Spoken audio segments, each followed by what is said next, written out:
예, 두 번째 시간 들어갑니다. 이번에는 본인의 성경으로 다 찾는 거예요. 본인의 성경으로 찾습니다. 마태복음 16장 26절에서 28절을 다 찾습니다.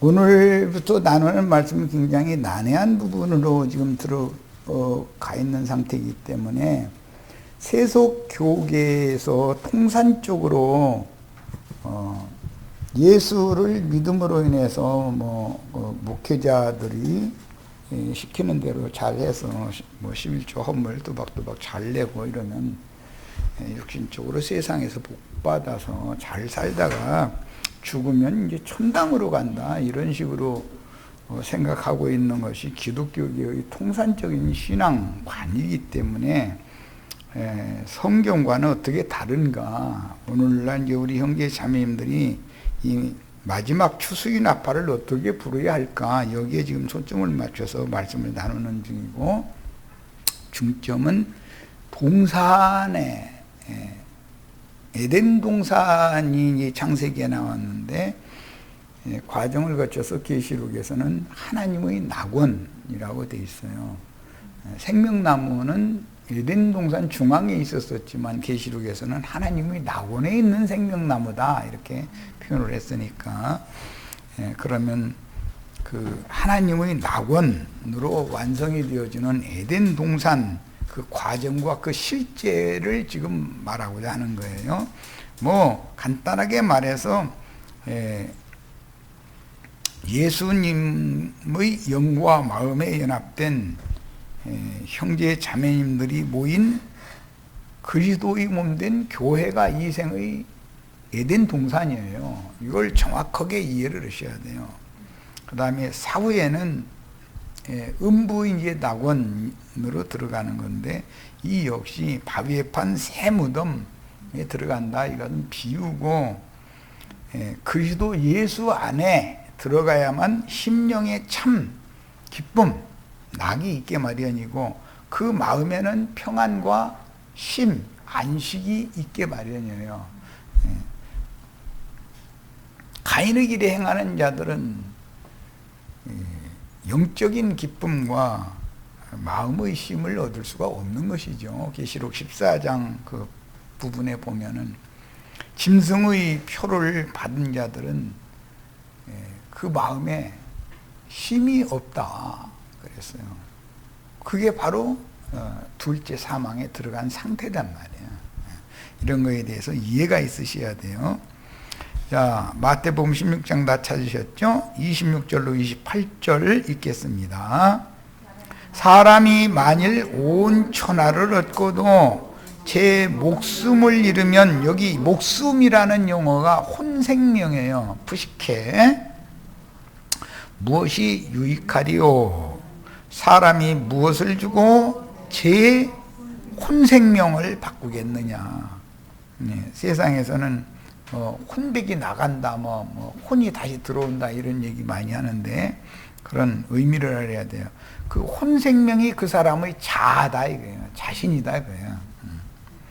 인자가 아버지의 영광으로 그 천사들과 함께 오리니, 여기는 줄을 쳐놓습니다. 인자는 지금 예수님을 말하는 거고, 아버지의 영광으로 혼자 오는 것이 아니라 그분의 천사들과 함께 온다고 예언을 하셨어요. 그런데 여기 나오는 천사들은 여러 번 말씀드렸지만 치천사, 이사야 6장 2절에 나오는 세라핌 천사들이에요. 케루빔 천사들이 아니고, 케루빔 천사들은 이 천사들을 수호하는 종들이죠. 이 케루빔 천사들은 세라핌 천사들을 섬기라고 보내신 종들이에요. 우리 형제 자매님들은 사람으로 왔지만 천사와 동등이 되는 그걸 추구를 해야 된다 이거예요. 영과 혼과 몸 전체가 신령한 영의 몸을 덧입고 주와 함께 영광 중에 나타나서 오는 새 세상을 상속받는 후사들이 되는 걸 추구해야 된다 이 말이에요. 그 천사들, 여기 말하는 천사들은 세라핌 천사들을 말한 거예요. 그때 각 사람의 행한 대로 갚으리라. 그러니까 이제 이런 구절에 대해서 기독교계가 너무 말씀의 의도를 오해하고 있는 거예요.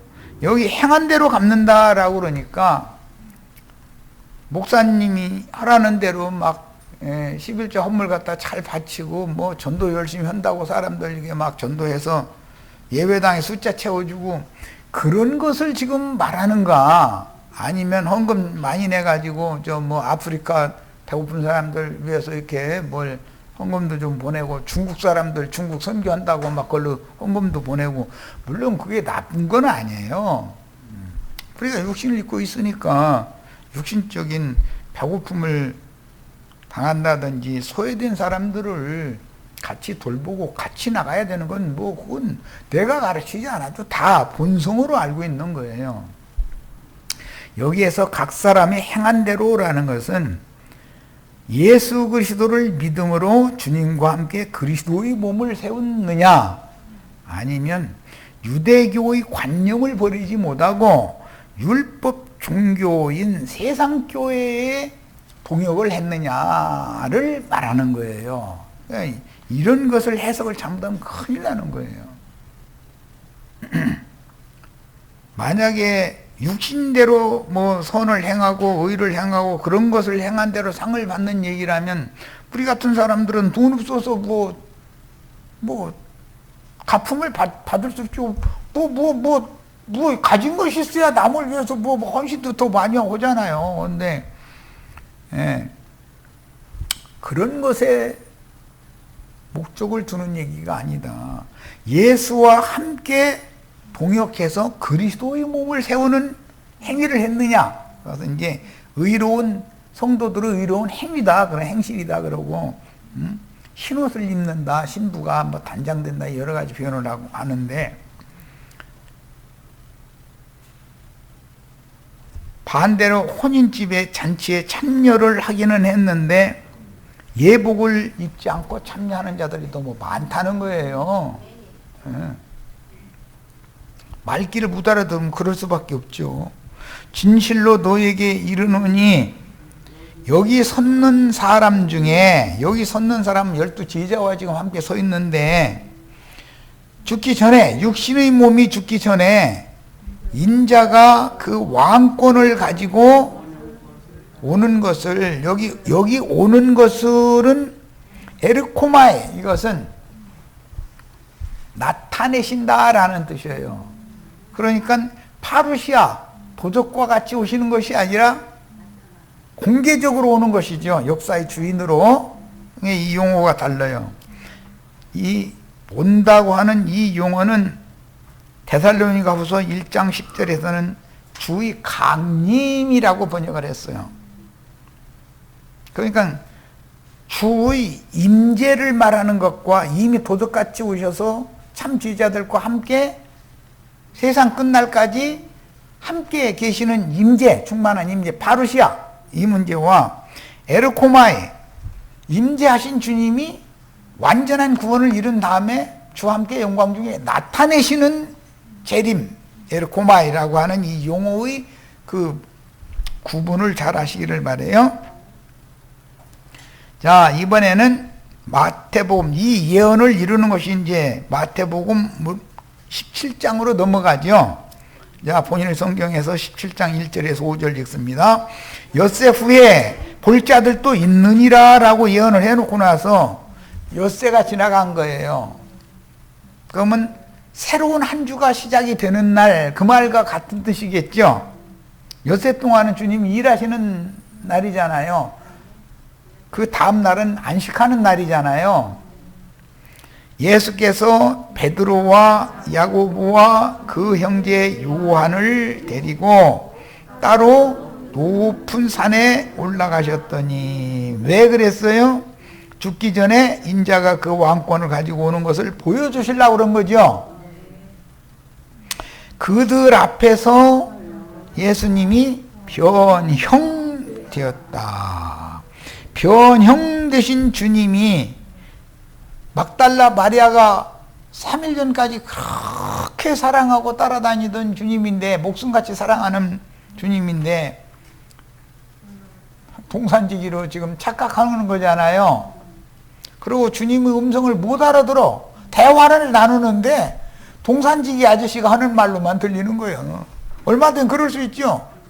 우리 기독교 생활할 때 예수께나 믿은 사람들이 다 막달라 마리아나 제자들처럼 그 영으로 다른 모양으로 다시 오신 주님을 알아본 적도 없고 그분의 음성을 알아들은 적이 없잖아요. 교회 모임에 와서 나도와 형제와 같이 말씀 가르침다 받다 보니까 야, 그때 내 어린아이라 태어났을지라도 눈이 흐려가지고 뭐 사람이 왔다 갔다 하면 그냥 나무가 왔다 갔다 하나 뭐 이런 생각이나 하고, 날마다 기저귀 척척하다 울기나 하고, 우유 먹을 시간 됐다고 신호 보내느라 울기나 하고, 울음의 해결 다 돼. 그래서 기독교인들은 11조 헌물 갖다 바치고 막 눈물 흘려가면서 나를 불쌍히 여겨달라고, 우리 집안에 어려운 문제가 있는데 이거 좀 해결해달라고 날마다 앙앙대죠. 그래요, 안 그래요? 그러면 엄마 아빠는 알아서 척척이요. 그러니까 그때는 기독교인들 그런 기도 응답 받는 일이 비일비재하죠. 그런데 어느 날부터는 똑같이 기도를 하는데 응답은 커녕 씨앗에게 올려붙여가면서 정신 차려 이러죠. 야, 그때는 가나안 땅에 빨리 들어가 이놈아 그러잖아요. 뭔 말인지 아셨죠?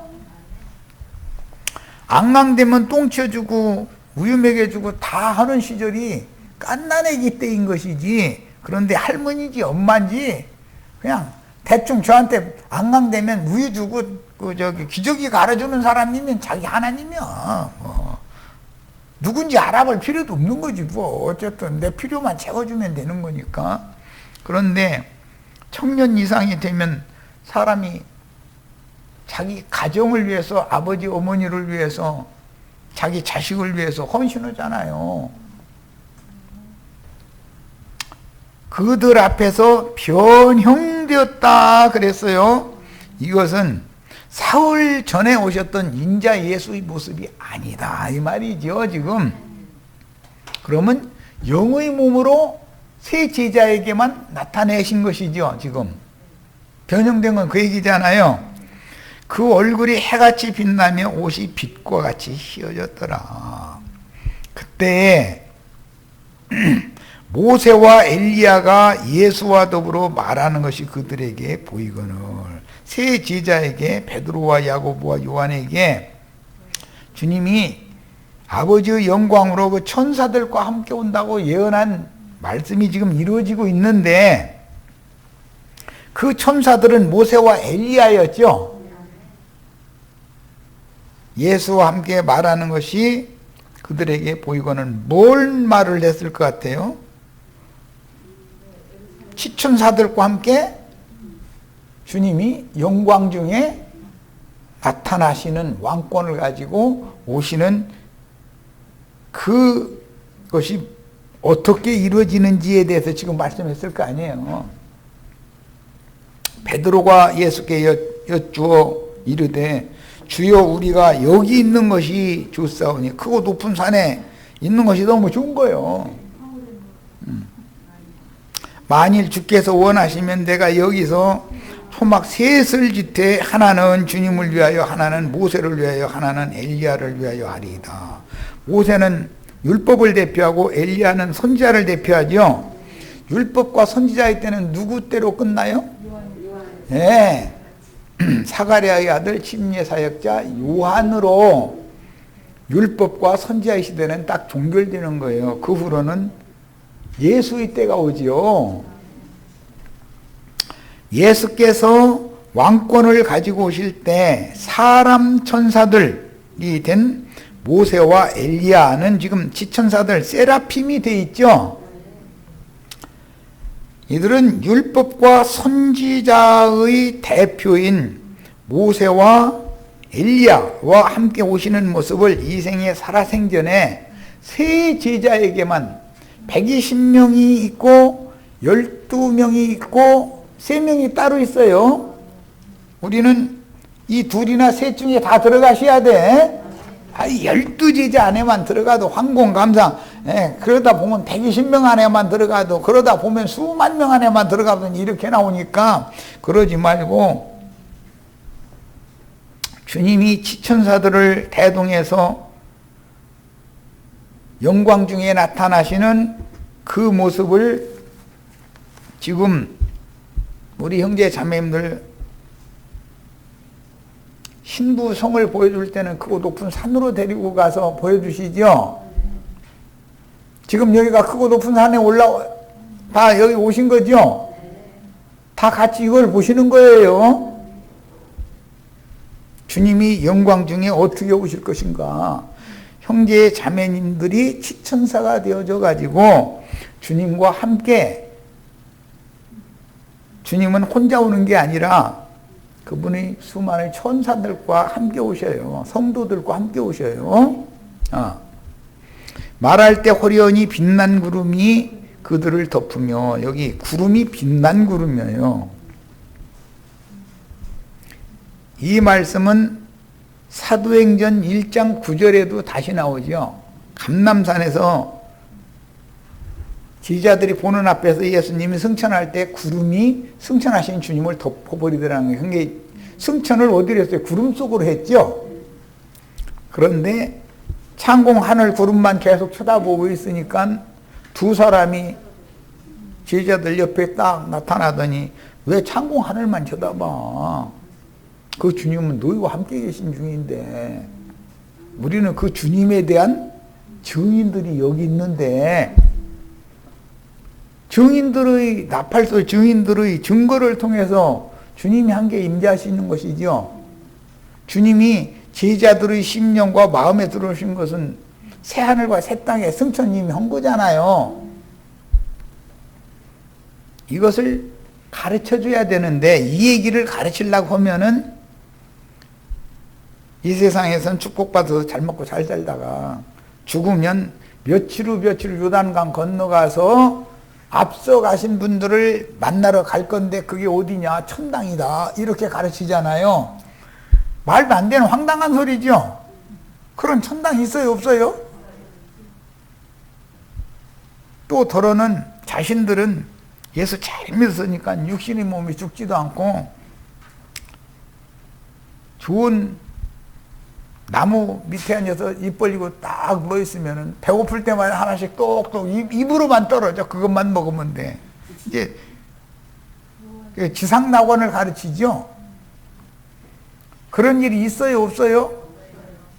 얼마나 황당한지를 이해를 잘 하시기를 바래요. 마지막 나팔을 부르려면 나팔 부는 법을 알아야 되잖아요. 구름 속에서 소리가 났다. 구름 속에서 나는 소리, 유다서에 보면 물리학한 목자들에게 쭉 나오고 저희 사람들은 물 없는 구름이요 그랬어요. 신명기 32장에 보면 모세가 하는 말이 연한 채소 위에 내리는 가는 비요 은혜의 이슬이다 이거예요. 은혜 단비다 이거예요. 그러니까 구름이라는 건 양무리를 맡긴 어떤 목자를 염두에 두는 말이고, 그 구름 속에서 소리가 난다라는 것은 나팔소리 나는 거죠. 그 나팔소리와 함께 진리이신 주님, 생명이신 주님이 오는 거잖아요. 구름 속에서 소리가 나서 이르시되 이는 내 사랑하는 아들이요 내 기뻐하는 자니 너희는 그의 말을 들으라 하시는지라 그랬어요. 누가복음 다 같이 찾습니다. 본인의 성경으로 24장. 자, 빨리 찾습니다. 누가복음 24장 1절에서 1절에서 6절을 읽겠습니다. 안식 후 첫날 새벽에 이 여자들이 그 준비한 향품을 가지고 무덤에 가서 그 무덤이 있는 동산 얘기를 지금 하고 있는 거예요. 그 동산에서 십자가에 못 박혀 죽으셨죠. 그 동산에 있는 무덤에 장사되셨다가 그 무덤에서 부활되신 얘기를 지금 나누는 거예요. 돌이 무덤에서 굴려 옮겨진 것을 보고 들어가니 주 예수의 시체가 보이지 아니하더라. 무덤문을 마귀 악한 자들의 사자들의 인을 쳐가지고서 무덤을 딱 막았다는 거다. 아무 손 못 대게 열 수 없도록. 그러니까 그 인을 받는 것이 짐승의 이름이나 그 이름의 수나 표시를 받는 거잖아요. 그런 사람들은 무덤문 열릴 수 있어요, 없어요? 절대 무덤문 열리질 않아. 이 정말 참.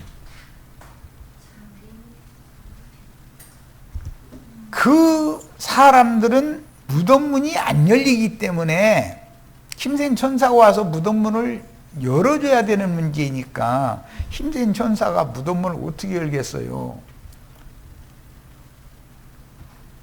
나팔 소리를 들려줘야 무덤문이 열리죠. 우리 형제 자매님들 무덤문이 다 열려서 밖으로 빛 가운데로 나왔어요? 빛의 자녀가 다 되셨죠? 이것이 무슨 말인지를 모르면 생명의 빛이신 주님을 만날 수가 없는 거예요. 자, 돌이 무덤에서 굴려 옮겨진 것을 보고 들어가니 주 예수의 시체가 보이지 아니하더라. 이로 인하여 근심할 때에. 왜? 시체를 만나려고 갔는데 시체가 없어졌으니까 그러면 근심해야 돼요? 기뻐해야 돼요? 아니, 그런데 시체가 없어진 것 때문에 근심이요. 시체 붙들고자 하는 거죠, 지금. 찬란한 옷을 입은 두 사람이 곁에 섰는지라. 이것은 이 말씀 부분은 내가 어릴 때 정말 내 체험으로 내가 알아. 혼자 놔두고 이제 어머니마저 돌아가셨는데 어머니가 안 돌아가시고 공동묘지에 갖다 분명히 묻었거든. 동네 사람들 같이 가서. 그런데 어머니가 나와 함께 있는 것 같은 환상 속에 사는 거야.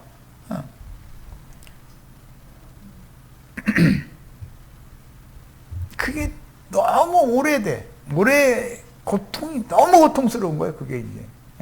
어머니가 어떻게 정신 차려서 보면, 아니, 죽어서 참, 저기, 공동묘지가 갖다 묻었지. 그러다가도 어느 겨울에 어머니가 내가 늘상 같이 있는 걸로 느끼는 거예요. 그런데 실제는 없으니까 얼마나 고통을 받아, 그게. 자, 그게 막달라 마리아와 지자들이 상태였다, 이거예요. 그렇게 사랑하던 주님을 떠나보내들 못하고 있는 거예요. 내 마음속에서 붙들고 있으니까 고통스러운 거잖아요. 실제는 없는데. 여자들이 두려워 얼굴을 땅에 대니 그 두 사람이 마태복음 아까 읽은 말씀에서는 모세와 엘리야였죠. 이르되 어찌하여 살아있는 자를 죽은 자 가운데서 찾느냐.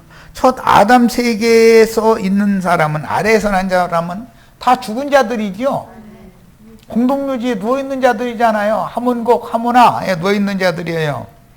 그런데 예수님은 죽은 자들 가운데서 맏아들로 살아나신 분이다, 이거예요. 그런데 그 사실을, 그 부활의 증인을 두 사람이 제자들에게 일러주고 있다, 이거예요. 그러면 이 말이 쉽게 이해가 되느냐? 그게 참 쉬운 문제가 아니야. 이게 참으로 어려운 문제예요.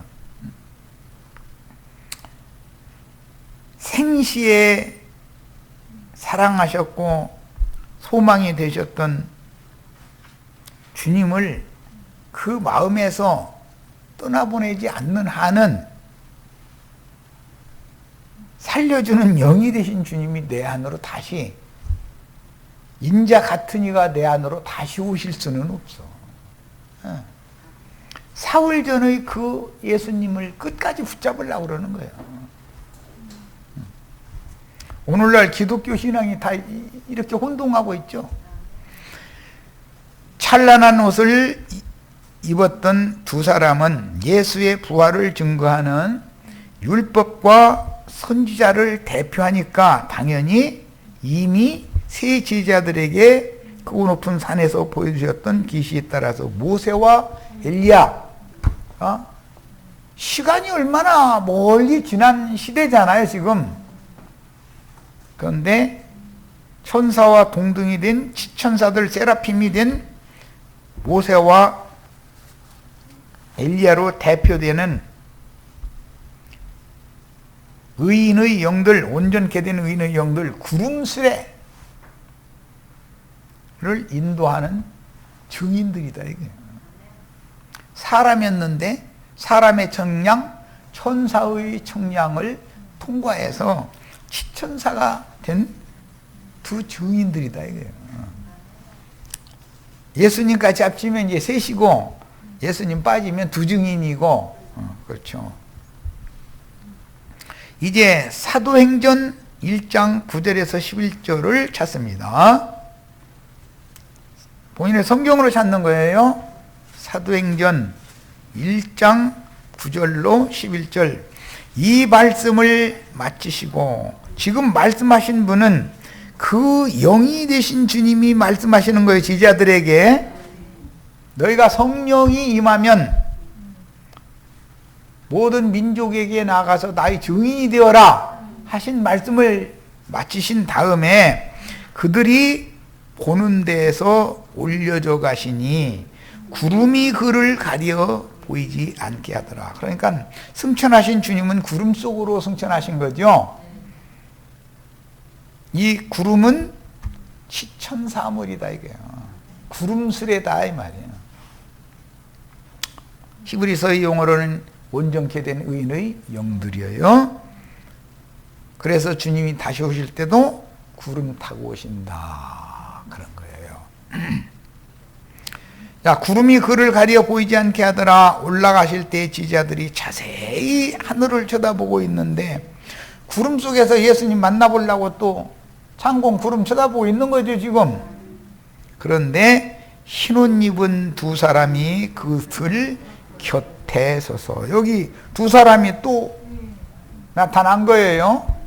막달라 마리아와 제자들이 부활의 날에도 두 사람이 나타났죠. 그런데 오순절을 열흘 앞둔 시점에서도 똑같은 일이 또 벌어진 거예요. 40일 전에는 부활의 증인으로 나타났고 이제는 승천의 증인으로 나타나신 거죠. 부활과 승천이라는 과정을 잘 이해하셔야 돼. 그러니까 이르되 갈릴리 사람들아, 두 사람이 지금 제자들이 하는 말이에요. 어찌하여 서서 하늘을 쳐다보느냐. 여기 갈릴리 사람들아 라고 하셨던 것은 갈릴리에서 불러낸 제자들이 중심이지만 다 갈릴리 사람들은 아니었어요, 살아생전에는. 그런데 부활하시던 날 막달라 마리아에게 내가 너희보다 먼저 갈릴리 한 산으로 갈 거니까 거기서 만나자, 이걸 내 제자들에게, 내 형제들에게 전해라 하는 말씀이 있었기 때문에 지금 하는 말이에요. 그런데 능력으로 옷 입혀주실 때까지는 이 성을 떠나지 말고 이 성에 머물러 있다가 능력을 잊고서 갈릴리로 와서 나를 만나자, 이 얘기를 하신 거란 말이에요 지금. 예. 그래서 여기 갈릴리 사람들아 라는 말은 부활의 날 막달라 마리아에게 전언하신 말씀을 상기시키는 얘기인 거예요. 어찌하여 서서 하늘을 쳐다보느냐. 너희 가운데서 하늘로 올리신 이 예수는 하늘로 가심을 본 그대로 오시리라 하였느니라. 잠언서 8장 28절에 보면 구름 하늘이라는 말씀이 나오죠.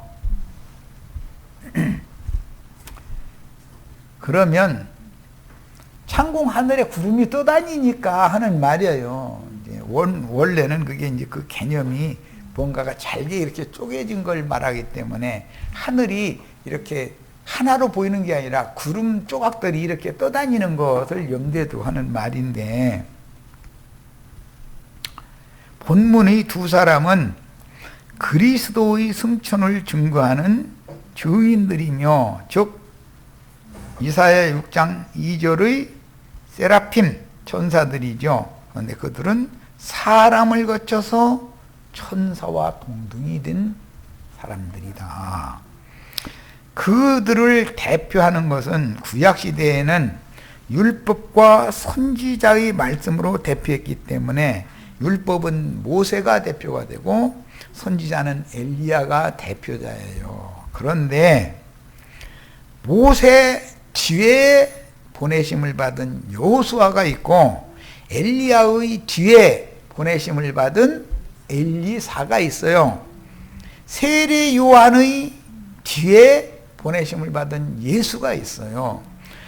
계시록의 두 증인의 뒤에 구름 타고 오시는 주님, 구름에 앉아서 추수하시는 주님 얘기가 나오는 거죠. 지금 한 얘기를 잘 들으셔야 돼.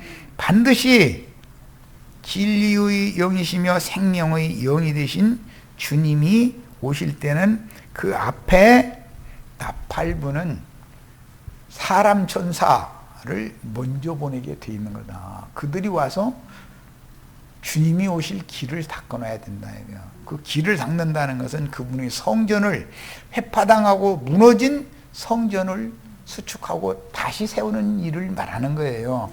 그래야 그분이 성령의 전이 되는 믿는 이들의 교회에 그분이 오실 수가 있는 거다라는 말이에요.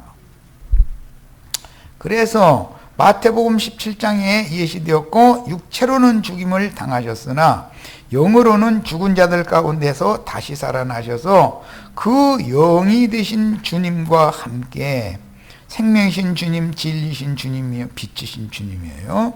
영광 중에 나타난 치천사들을 대표하는 모세와 엘리야를 실현하는 계시록 11장에는 두 증인 얘기가 그래서 나오는 것이다. 그런데 실제로는 그 두 증인들이 7 영들 온 땅의 주 앞에 모셨다가 보냄을 받아서 7 나팔을 부는 증인으로, 선지자의 영으로 보내심을 받은 증인들이다 이거예요. 그들이 순교자들이죠.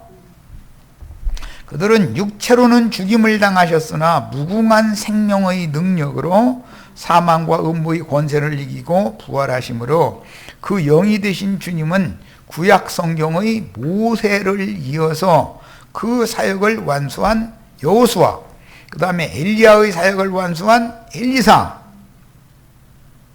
엘리야는 예수님 오셨을 때는 요한으로 나타났죠. 시공을 초월하는 거죠. 그러니까 그 다음에 계시록에서는 하나님의 보내심을 받은 7 영, 7 눈들이 그들의 대표가 두 증인이다 그런 말이야. 뭔 말인지 이제 충분히 이해하셨죠? 자, 우리는 이와 같이 주님의 몸을 세우는 일에 어떤 보냄받은 종들과 동역해서 그리스도의 몸을 세우기 위하여 가서 나팔을 불어야 된단 말이에요.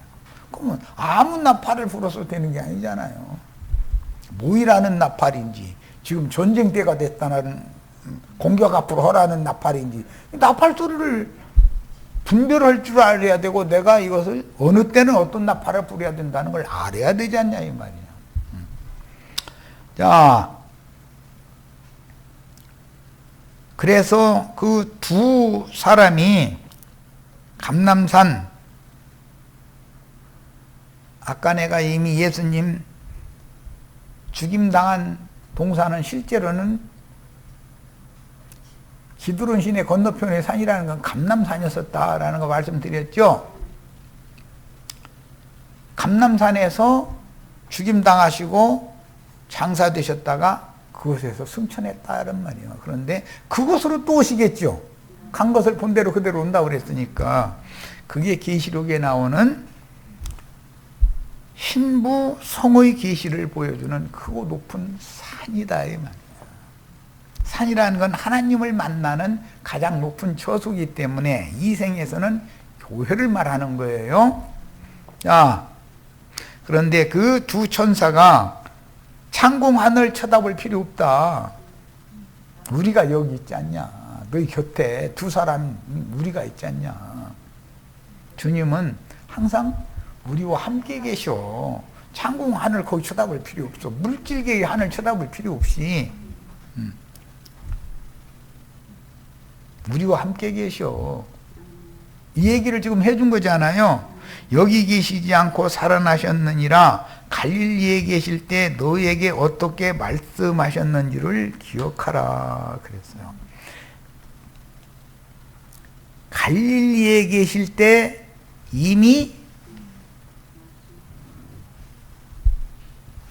내가 갈릴리로 먼저 갈 거니까 너희는 능력으로 옷 입혀진 후에 갈릴리의 한 산으로 와서 나랑 만나자. 그 얘기를 막달라 마리아에게 이미 전언을 주셨었던 거죠. 네. 자, 독생자로 오셨던 그 모습이 아닌 신령한 모습으로 나타나셨기 때문에 그녀가 흰옷을 입고 나타난 모습의 두 사람, 지천사 모세와 엘리야의 하나님이신 그 그리스도를 알아보지 못하다가 마리아야 하시는 음성을 영으로 듣게 됐다는 거예요. 퍼뜩 이것은 퍼뜩 깨달아지는 거죠, 영으로. 그래서 사흘 전에 못 박혀 죽고 무덤에 장사된 그 예수가 아닌 나는 그 부활이요 그 생명이니 마리아야 마르다야 네가 이것을 믿느냐라고 하셨던 그 말씀을 예언을 이루신 주님은 예수님은 사흘 전에 십자가 못 박혀 죽으셨고 그 동산에 장사되셨는데 무덤이 빈 무덤이고 무덤문이 열렸고 밖에는 큰 돌을 천사들이 굴려놓고 나서 그 돌 위에 아무라도 그렇게 희게 할 수 없는 흰옷을 입은 주님이 앉아 계시는데 이게 동산지기가 아니고 내가 그토록 사랑하는 주님이네. 주님의 음성은 이렇게 사흘 전의 음성, 육신의 음성과 지금 다른 음성이니까 못 알아봤다가 못 이제서 알아듣는 거잖아요. 다 이렇게 되셔야 되겠어요. 그래서 그 영으로 임하신 주님을 각자의 심령에 감동받은 영으로 깨닫고 혼에 완전하게 인식시켜주기 위해서 영적 사실들을 가르쳐 주시는 영의 말씀을 들려주셔야죠. 이제 랍오니요 라고 했다고 그러는데 랍온이라는 말은 아람어로서 선생이라는 뜻이에요.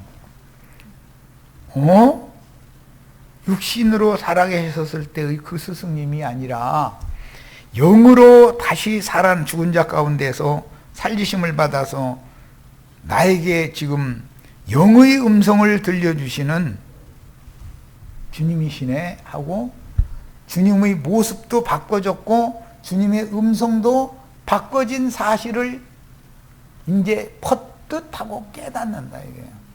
이런 상태가 위로부터 영이 거듭난다. 하늘문이 하늘을 향한 창이 열린다. 또 무덤문이 열린다.